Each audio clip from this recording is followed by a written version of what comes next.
민주당이 지난 본회의에서 처리하려다가 무산된 이동관 방송통신위원장 탄핵소추안을 다시 한번 추진하기로 했는데요. 국민의힘 반발이 거셉니다.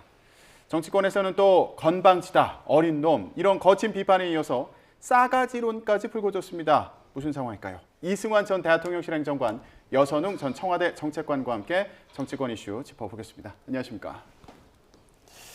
네, 자 민주당에서 이동관 방송통신위원장 탄핵을 추진하고 있는데 탄핵 소추안을 국회에 보고했지만 철회했습니다. 30일에 다시 추진하겠다 이런 입장인 거죠? 네, 지금 민주당은 이동관 방통위원장이 언론장악위에서 헌법과 법률을 위반하고 있다 이렇게 좀 보고 있거든요. 그래서 지금 이제 탄핵 소추안을 이번에 이제 냈다가 국민의힘이 갑자기 필리버스터 한다고 했다가 그만두면서 이제 철회를 할 수밖에 없는 상황이 놓여졌었고 철회를 하면서 다시 본회의가 열리는 이번 달 말 30일 그리고 30일 달에 발의하고 1일 날에 표결 처리해서 반드시 이동관 위원장 탄핵시켜서 이제 직무정지 시키겠다 이런 입장입니다. 예.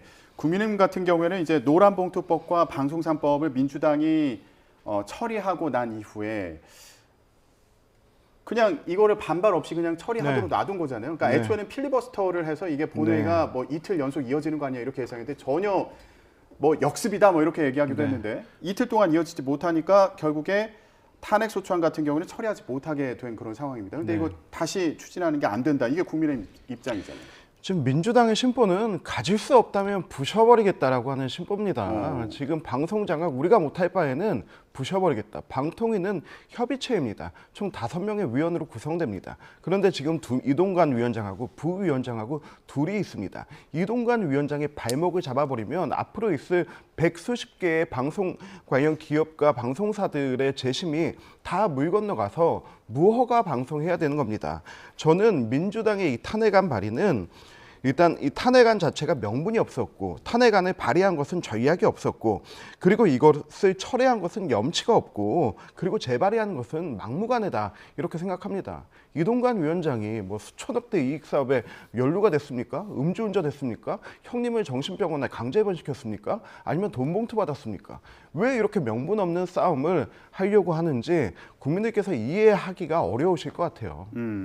지금 뭐 민주당을 이렇게 좀 애둘러서 비판하신 것 같기도 하고 어떻게 보세요? 그러니까 말씀하신 것 중에 지금 5인 합의제 기구인데 사실상 이동관 위원장이 독임제 기구처럼 운영을 하고 있는 게 민주당이 말하는 가장 첫 번째 탄핵 사유입니다. 그러니까 이게 이제 여야 추천 몫으로 5인으로 구성이 돼야 되는데 대통령께서 민주당이 추천하는 인사를 임명을 제거하지 않으면서 지금 이게 2인으로 약간 비정상적으로 돌아가고 있어요. 그러니까 민주당은 여기에 대해서 굉장히 이제 문제를 삼고 있는 것이고 그런데 이 2인 체제가 결국에는 이동관 방통위원장이 그리고 여권이 뭐 내년 총선을 앞두고 공영방송들을 장악하기 위해서 이렇게 무리하게 2인 체제를 운영하는 것이다. 지금 2인 체제에서 계속 승인이 난 게 KBS 그다음에 MBC 박문진 이사 같은 경우에는 막 다 했다가 법원에 의해서 기각되기도 하고 막 그랬었거든요. 이런 것들을 지금 민주당은 도저히 방통위원장으로서 자격이 없다 이렇게 좀 주장을 하고 있는 것이고 또 하나가 두 번째 이제 심각한 이 법률 위반 사항 중에 하나가 지금 방통위가 이제 가짜뉴스 잡겠다고 방심위원회가 이제 독립기구인데 이걸 사실상 권한 남용해가지고 협조해가지고 가짜뉴스 시민센터 이런 것들을 만들어가지고 사실상 지금 언론 자유 그다음에 사전 검열 이런 거 다 지금 하고 있거든요. 그래서 민주당은 도저히 이제 묵과할 수가 없는 것이죠. 그러니까 저는 궁금한 게 그게 헌법에 위배되는 사항입니까? 아니면 위원장으로서 중대한 범죄 행위에 해당됩니까? 민주당이 새로운 인물 추천하면 되는 거고 저희 당도 추천해서 5인 합의체로 가면 되는데 그럼에도 불구하고 이렇게 탄핵을 하는 것은 저는 탄핵 중독을 넘어서 탄핵 연습이라고 봅니다. 총선 전에 한동훈 장관 탄핵하고 그리고 조국 장관이 지난번에 지령 뭐라고 내렸습니까? 총선에서 200석 확보해서 대통령 권한 무력화시키고 그리고 개헌하고 대통령 탄핵하자 그 글 올렸다가 지우지 않았습니까? 그래서 이거는 저는 장관 탄핵 또 이제 대선 불복을 통한 총선 이후에 대통령 탄핵까지 우리는 할 수 있다라고 하는 이건 확실한 대선 불복의 신호탄이자 탄핵 연습이라고 봅니다. 간단히요. 지금 요거 이동관 방송통신위원장 탄핵 추진하는 게 결국에 한동훈 법무부 장관이어서 대통령 탄핵 추진하려는 거다. 이렇게까지 말씀해 주셨는데 어떻게 되셨어요? 뭐 대통령 탄핵까지는 민주당 내에서도 그렇게 주장하는 분들이 없고요. 그리고 이제 지금 말씀하신 것 중에 탄핵 사유가 부족하다고 했는데 민주당이 보기에는 또 제가 보기에는 그렇지 않습니다. 명백하게 법률 위반 사항도 있고요. 지금 아까 말씀드린 것처럼 언론의 자유가 헌법에 보장되어 있는데 이것도 지금 이동관 위원장이 지키고 있지 않다 이렇게 지금 보면 될 것 같습니다. 알겠습니다. 국민의힘에서는 헌법재판소에 권한쟁의 심판 청구하고요. 그리고 같은 내용의 탄핵안이 다시 상정되지 않도록 가처분을 내겠다는 입장이어서 이번 주에 또 치열한 공방이 예상되는 그런 상황입니다. 자, 그런데 민주당에서요. 검사들에 대한 탄핵도 추진을 했습니다. 근데 이것도 마찬가지로 지금 다시 철회한 그런 상황인 거죠. 네. 예. 손준성 검사, 이정석 검사 탄핵 소추안도 보고가 됐는데 요거는 왜 추진하는 겁니까? 그 손준성 검사 같은 경우에는 2020년 총선이 있을 때 그때 이제 야당이었는데 야당 김웅 전 검사 출신의 미래통합당 후보에게 뭐 고발을 사주합니다. 그러니까 이런 야권 인사죠. 그 당시 이제 여권 인사 이러한 사람들을 뭐 너가 고발을 해주면은 우리가 이 사람 수사하겠다 이렇게 고발 사주한 혐의가 있고요. 이걸로 이제 뭐 탄핵을 추진하는 것이고 이정석 검사 같은 경우에는 뭐 개인 비리 그리고 이제 뭐 공무상 비서 누설 혐의 뭐 이런 것들을 가지고 있거든요. 그래서 이제 민주당이 이제 탄핵을 추진할 수밖에 없는 상황에 놓여 있고요. 저는 검사들을 탄핵해야 되는 이 자체가 약간 우습습니다. 그러니까 지금의 이제 국회 권능으로 탄핵할 수 있는 인사들은 뭐 대통령, 그 다음에 이제 국무위원들이거든요. 그 중에 하나로 검사를 일반 공무원에 불과한데 이 검사들이 비위를 저질러도 전혀 뭐 그 제재받지 않고 있기 때문에 또 검찰이 할 수 있는 이런 구조여서 검사들이 뭐 대마불사처럼 검사들은 절대 기소받거나 처벌받지 않는다 이런 분위기가 있거든요. 그래서 탄핵할 수밖에 없었다 이렇게 좀 보여집니다. 예, 이정석 검사에 대해서 민주당이 주장하고 있는 그 탄핵 이유를 좀 보면 민주당이 얘기하고 있는 게 자녀 위장 전입 혐의 그리고 처가가 운영하고 있는 골프장 직원 등에 대한 범죄 기록을 대신 조회해줬다는 의혹 그리고 처남에게 검사들의 골프장 예약 편의를 부탁했다는 의혹 이런 것들을 제기하고 있는데 근데 이정석 검사 같은 경우에는 이재명 대표 관련해서 쌍방울 그룹 대북 송금 의혹 사건 수사를 받고 있지 않습니까? 이 부분이 네. 쟁점이 되는 것 같아요. 네, 방탄 탄핵이죠. 이재명 대표의 방탄을 위해서 검사들 탄핵하는 겁니다. 그 이상 그 이하도 없습니다. 옹색합니다. 자녀 위장 전입 문제 그리고 뭐 골프장 이용 문제 이런 거 가지고 검사를 탄핵하는 것 자체가 물론 징계는 받을 수 있겠죠. 하지만 탄핵 대상은 아니라고 봅니다. 그런데 또 재밌는 게 이정석 검사 그 검찰의 고발을 김의겸 의원이 하지 않았습니까? 김의겸 의원실 관계자들이 검찰 조사를 이번 달 초에 받았습니다. 받아가지고 가서 검찰에서 증거자료 내려 하니까 본인들이 만든 PPT 자료 이런 거 냈대요. 아마 국회에서 질의하면서 했던 그 정도 자료를 낸 것 같습니다. 검찰에서 이거 자료 너무 부실하다. 다른 자료 줘라 하니까 6일 후에 자료를 갖다 주면서 늦어서 미안합니다 했던 게 9일이었습니다. 9일에 관련 자료를 제출해놓고 바로 다음날 10일에 공수처에 또 고발을 한 겁니다. 그리고 공수처에 고발하면서 박성준 민주당 대변인이 뭐라고 했냐면 대검에 고발했지만 검찰 조치가 없어서 추가로 고발할 수밖에 없었다. 자료 낸 지 하루 만에 6일 동안 내고 있지 않다가 이러니까 국민들이 민주당의 탄핵의 진정성을 느끼지 못하는 겁니다. 알겠습니다. 이 문제를 두고도 지금 여야 사이에 공방이 치열할 것으로 예상되는데 또 궁금한 부분이 본회의에서 노란봉투법과 방송 3법은 통과를 했습니다. 그래서 이거 대통령이 거부권을 행사하는 거냐 이런 전망이 나오고 있는데 요것도 궁금하고요. 그리고 이준석 전 국민의힘 대표가 라디오 인터뷰에서 했던 얘기를 보니까 12월 27일이 되면 김건희 여사 특검법과 50억 클럽 특검법 의결이 있을 거다. 이렇게 얘기했습니다. 정책관님 일단 이거는 맞습니까? 12월 27일에 김건희 여사 특검법과 그리고 50억 클럽 대장동 사건 관련해서 50억 클럽 특검법 의결이 예정도 있습니까? 그날부터 할 수 있다는 겁니다. 이게 지금 그 쌍특검법이라고 하는데요. 올해 4월에 이제 그 발의가 돼가지고 이제 패스트 트랙을 탔거든요. 그래서 12월 27일 이후부터 표결을 할 수 있기 때문에 지금 이제 디데이로 이제 12월 27일로 이제 잡고 있는 것이고요. 예. 저는 지금 뭐 대통령이 계속 지금 대통령 거부권을 행사하고 있잖아요. 지금 뭐 양곡법 그다음에 간호법 이렇게 두 번을 행사했는데 전임 정부 전임 대통령은 대통령 거부권을 굉장히 신중하게 했습니다. 문재인 대통령은 한 번도 하지 5년 내내 한 번도 하지 않았고요. 이명박 박근혜 대통령 한 번, 두 번 이렇게밖에 안 했거든요. 근데 지금 이미 지금 윤석열 대통령 두 번을 하셨고 이번에 방송 3법 그리고 뭐 노란봉투법도 포함 그리고 이제 쌍특검법까지 포함하면 또 한 4번 정도 되는 거예요. 그럼 굉장히 국회를 무시하고 있는 지금 처사입니다. 그래서 여기서 궁금한 게 김건희 여사 특검법까지 이제 거부권을 행사하게 된다면 요거는 여론이 어떨까 이 얘기도 많이 하더라고요. 저는 그 이준석 대표가 김건희 여사 특별법하고 50억 같이 한 거는 여야의 가장 큰 문제점들을 좀 부각을 시켜서 본인의 이제 신당 창당의 어떤 그러한 그 이슈를 좀 부각시키려고 하는 것이 아닌가 이런 생각이 드는데요. 지금 문재인 대통령 때 단 한 번도 거부권 행사하지 않았다고 했는데 문재인 대통령은 거부권을 행사할 필요가 없었습니다. 왜 그러냐면 본인이 총리로 쓰던 사람을 당대표로 내려보내고 당대표 쓰던 사람을 법무부 장관으로 임명해버리고 국회의장 하던 사람을 국무총리 시켜서 국회와 당을 완전히 장악했기 때문에 거부권을 쓸 필요가 없는 거예요. 그런데 지금은 우리가 몇십 년 동안 겪어보지 못했던 여소야대 상황입니다. 이런 상황에서 민주당이 단독으로 법안 처리하고 국회를 독단적으로 운영하니까 최후의 수단으로 대통령이 거부권을 행사하실 수밖에 없는 거죠.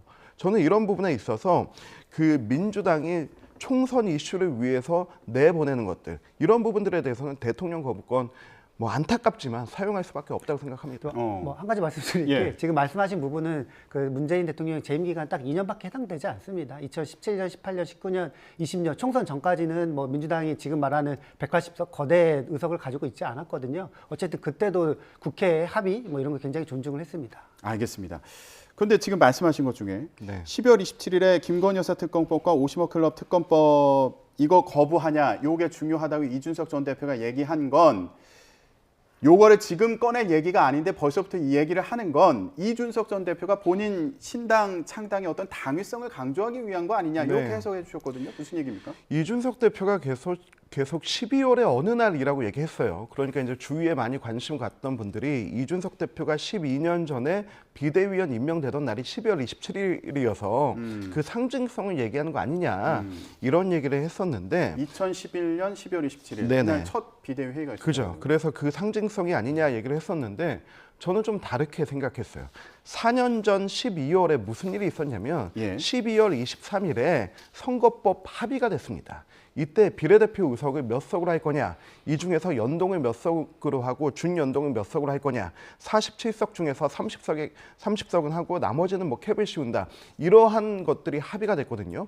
그래서 이준석 대표가 생각하는 거는 본인의 신당 창당이 과연 그 선거법의 룰이 정해지면은 비례정당으로 갈 것이냐 아니면 영남정당으로 갈 것이냐 하는 그 기준점이 되기 때문에 12월을 얘기했던 것 같고 그 12월에 또 여러 가지 의미들을 좀 이렇게 그 흥행을 위해서 갖다 붙이는 게 아닌가 그런 생각이 듭니다. 지금 준연동형 비례대표제인데 네네. 요거 이제 어떤 방식으로 바꿀 거냐 이 논의가 네. 이제 12월 중에 있을 거다. 네, 그렇습니다. 그러면 본인이 이거 비례정당 만들 거냐 아니면 지금 네. 얘기하는 것처럼 뭐 대구에 출마할 거냐 네. 이거를 이제 결정해야 되는 그러니까 그렇죠. 본인에게 중요한 시점이다 이 말이죠. 그렇죠. 알겠습니다. 지금 천화동인 사진 저희가 계속 보여드렸는데 이제 천화동인과도 함께 할 거냐 요 얘기도 이제 나오고 있는 그런 상황인데 민주당 얘기를 좀 해볼게요. 민주당 같은 경우는 송영길 전 대표의 발언이 또 논란이 돼가지고요. 한동훈 법무부 장관에 대해서 굉장히 격하게 비판을 한 그런 발언입니다. 예, 지금 보고 계신데 자, 송영길 전 대표 본인 출판 기념회에서 저렇게 얘기한 거잖아요. 배경이 뭐라고 보세요?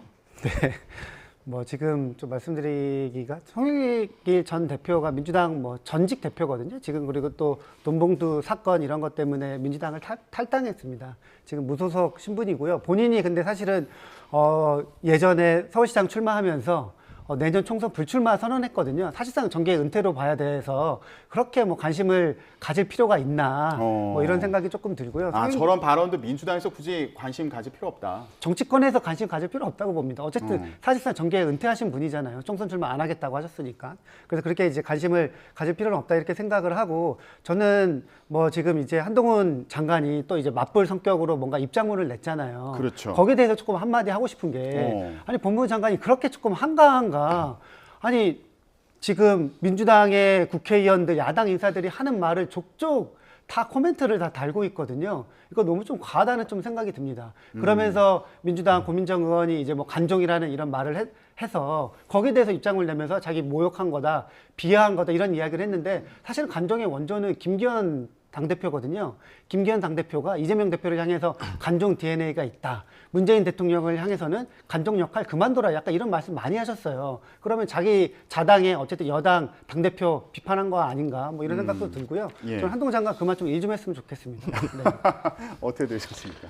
송영길 대표가 올해 60되셨거든요. 환갑입니다. 그 운동권 인사들 환갑되시고 60 되셨으면은 유시민 전 의원의 발언 되새기셔야 됩니다. 60이 되면 뇌가 썩는다. 자기가 비정상인지 모른다. 이거 유시민 대표가 했던 얘기 유시민 의원이 했던 얘기 아닙니까? 저는 송영길 대표 전 대표의 영상을 보면서 좀 많이 감정적으로 격해 계신데 이 감정이 좀 통제가 되지 않는다 생각합니다. 지금 국민들이 보시기에는 민주당의 전 대표는 돈봉투 사건의 핵심 관계자인데 법무부 장관을 향해서 물병 던지겠다고 하고 현 대표는 검사 탄핵하는 이 상황이 이 자체가 비정상이죠. 예, 알겠습니다. 자, 총선 앞두고요. 여야 모두에서 지금 혁신이 필요하다. 내부에서 이런 얘기가 나오고 있는데 중진들 같은 경우에 또는 지도부나 또 친윤계 같은 경우에 험지 출마해야 된다. 이게 국민의힘 이뉴한 혁신위원장의 요구입니다. 자, 그런데 지금 관계되는 인사들의 응답이 없는데 오히려 새과시에 나선 경우도 있어서요. 저희가 전해드리겠습니다. 친윤 핵심으로 꼽히는 장제원 의원 SNS에 산악회 사진을 올렸습니다. 그러면서 이 산악회 창립 15주년 행사에 참석했는데 4,300명이 모였다. 이렇게 적었어요. 이거 4,300명이면 굉장한 인원 아닙니까? 네, 엄청난 거죠. 저기 지금 예. 체육관 같은데 가득 네. 차 보이거든요. 저도 얼마 전에 이 당원들과의 단합대 시간을 가졌는데요. 장소의 제한 때문에 다 모시지 못했습니다.